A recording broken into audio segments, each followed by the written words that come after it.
सीमा की शादी हुए कुछ साल ही हुए थे। घर का माहौल एकदम सख्त था, हर बात पर नियम कानून। सीमा इस माहौल से आई नहीं थी। उसके पिता के घर का माहौल एकदम अलग सा था, इसलिए सीमा को हर बात पर नियम कानून के ताने सुनने पड़ते थे। लेकिन सीमा भी कभी कोई बदतमीज़ी नहीं करती थी, सबकी सुनकर बस जी कहकर निकल जाती। उसने खुद को एकदम से उसी माहौल में ढाल लिया था। कारण यह था कि शुरू में उसने अपने पति से इस बारे में बात करनी चाही थी, अपनी मर्जी बताई। उसके पति ने कहा, इस घर में जैसा माँ बाबूजी चाहेंगे वही होता है और आगे भी होता रहेगा। उनके नियम कानून को तोड़ने की कोशिश मत करना, नहीं तो मायके भेज दिया जाएगा। एक बात पर इतनी बड़ी बात कह दी थी सीमा के पति ने। फिर क्या था, सीमा की कभी हिम्मत ही नहीं हुई आगे कुछ बोलने की। सोचा था कि शादी के बाद आगे की पढ़ाई पूरी करे, नौकरी करे। एक बार उसने अपनी सास से बात भी की थी। सास ने कहा, ये लो, घर संभालने के समय ये महारानी चली हैं पढ़ाई करने और हम सब इस महारानी की आवभगत करेंगे इस उम्र में। यही करना था तो बाप से बोल देती कि हम कलेक्टर बनकर ही शादी करेंगे। चली आई हैं पढ़ाई करने, आज यह बात बोल दी, दोबारा ना बोलना, समझी। यहाँ भी उसके सपनों को सास ने पैरों तले कुचल दिया। अब जो भी उम्मीदें थीं वो भी टूट गईं। अब सीमा उनके ही मुताबिक ढल गई। सास तो ऐसी थी, अपनी मर्जी के अलावा किसी की नहीं सुनती। घर में सब कांपते थे, इतना सख्त माहौल कि किसी को घुटन हो जाए। रिश्तेदार बार बार आते थे, उन्हें रिश्तेदारों की आवभगत करने में बड़ा मन लगता था। तभी वह सबके सामने बहुत अच्छा बन जाती। हर बात में कहती कि मैं अपनी बहू को बेटी मानती हूँ, कोई अंतर नहीं। सीमा और गुड्डी सीमा की ननद में, दोनों ही बेटियाँ हैं मेरी। रिश्तेदार भी समझते कि कितना अच्छा परिवार है। गुड्डी की कॉलेज जाने की जब बात आई तब तैयार हो गई, क्यों ना हो, आखिर बेटी है। जहाँ जहाँ परीक्षा होती वहाँ सास अपनी बेटी के साथ जाती। इसी समय फिर से सीमा के सपने बेचैन होने लगे। सीमा ने हिम्मत करके फिर बात करनी चाहिए। अब उसने अपने ससुर जी से अपनी बात कही। ससुर जी पहले तो मना ही कर रहे थे, पर सीमा के आग्रह करने से उन्होंने कहा, ठीक है, मैं बात करता हूँ सरोजनी से, सीमा की सास से। फिर उन्होंने सीमा की सास को बुलाया और बात छेड़ी। बहुत देर तक बहसबाजी चल रही थी। लगभग 1 घंटे के बाद सीमा के ससुर जी ने सीमा को कमरे के अंदर बुलाया। कमरे में सीमा की सास घुसते हुए सीमा को देखे जा रही थी। ससुर जी, देखो सीमा, तुम्हारी सास की एक शर्त है, तभी तुम कॉलेज जा सकती हो। सीमा, जी बाबूजी, मैं सब शर्त मानूंगी, बोलिए क्या है। सीमा के ससुर जी ने कहा, इनका कहना है कि तुम्हें वो हर काम को ख़त्म करके ही जाना पड़ेगा। अभी जितने भी घर के काम हैं वह सब अपनी जिम्मेदारियों को पूरा करके ही तुम बाहर जा सकती हो।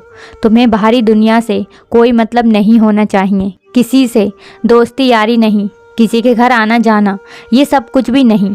ना ही होटलबाजी या घूमना फिरना, ये सब हमारे घर के सख्त खिलाफ है। सपने में भी नहीं सोचना है। घूंघट डालकर आओगी जाओगी, यही शर्त है इनकी, बोलो। अब सीमा ने कहा, मुझे सब मंजूर है। अब सीमा बहुत खुश थी।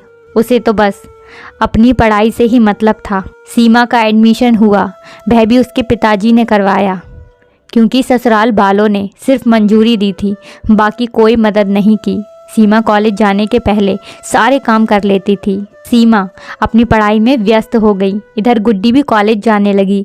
दोनों के कॉलेज एक ही थे, पर क्लास अलग अलग, टाइमिंग भी अलग अलग। गुड्डी के लिए कोई शर्त नहीं थी, क्योंकि वह बेटी थी। गुड्डी लाड़ प्यार के कारण जिद्दी भी थी। सास की सख्ती बेटी के लिए नहीं थी, उसके लिए हमेशा नए नए कपड़े ज्वेलरी लाया करती थी, मतलब कि हमेशा गुड्डी को खुश रखती थी। वहीं गुड्डी नए ज़माने की सोच रखने वाली लड़की थी, पर उसको पता था कि अपनी माँ को कैसे खुश किया जा सकता था। यूँ कहा जाए कि गुड्डी परिवार को पढ़ाई के नाम पर बेवकूफ़ बना रही थी।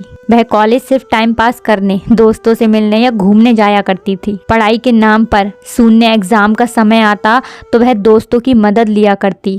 इधर सीमा अपनी पढ़ाई पूरे लगन के साथ करती थी, कोई कमी नहीं छोड़ती पढ़ाई में। थक तो जाती थी, पर वह कर लेती थी। सास परेशान करना नहीं छोड़ती। दिन में तो सीमा जैसे ही कमरे में जाती, सास को कुछ न कुछ काम याद आ ही जाता। उसे दिन में पढ़ने ही नहीं देती। वही गुड्डी से एक काम नहीं करवाती क्योंकि बिटिया पढ़ाई करती है, थक जाती है इसलिए।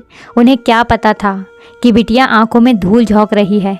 कॉलेज का आखिरी दिन था और रिजल्ट निकलने वाला था। सीमा बेसब्री से अपने रिजल्ट का इंतज़ार कर रही थी। तभी वो खुशी से चिल्ला उठी, अरे मैं पास हो गई। उसकी खुशी का ठिकाना ही नहीं था। उसने अपने ससुर जी को फ़ोन किया और बताया। ससुर जी खुश होकर आशीर्वाद देने लगे।